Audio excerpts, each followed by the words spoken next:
Kalingap Edo papayag kayang ibigay si Arjun kay Kalingap Rab. Arjun at Erica magkamukha. Yan ay sama-sama nating tutukan mamaya mga kalingap. At kung nagustuhan niyo po ang ganitong klaseng reaction video, paki-like at subscribe naman po para lagi kayong updated sa susunod kong mga uploads. At maraming salamat sa walang sawang pagmamahal at suporta kay Kuya Val Santos Matubang at Idol Kalingap Rab.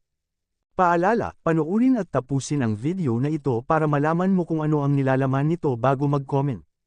Ngayon balik tayo sa topic, usap-usapan ngayon sa social media ang pangalan ni Erica at Arjun.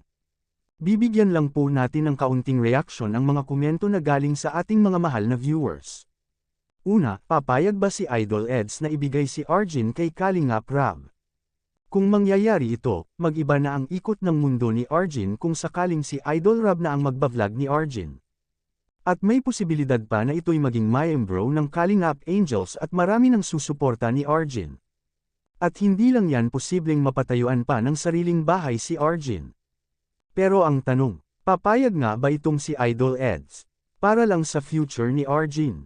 Ito ay isang reaction video lamang mga kalingap, komento po ito ng ating mahal na viewers.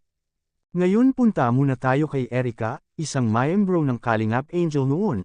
Ngayon ay tumiwalag sa Kalingap at namumuhay ng mapayapa, at wala nang hansa na maibalik pa ito sa Team Kalingap. May napansin ang ating mga mahal na viewers na kamukha pala sila ni Arjun. Hindi naman po nagkakamali ang ating mga viewers, medyo may pagkahawig naman po ang dalawa.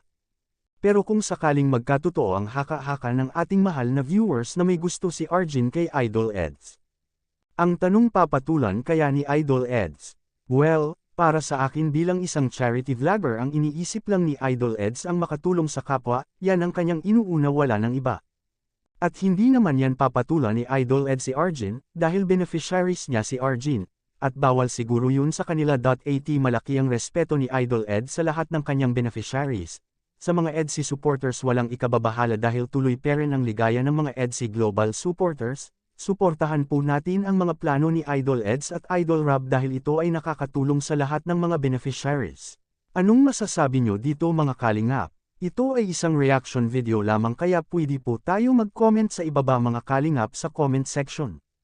At lagi ko rin itong babalik-balikan na lagi po nating suportahan si Idol Kalingap Rab sa kanyang mga vlog, dahil dito kinukuha ang mga gastusin, tulad ng pabahay, mga allowances sa mga beneficiaries at mga sahod sa ating mga K-boys.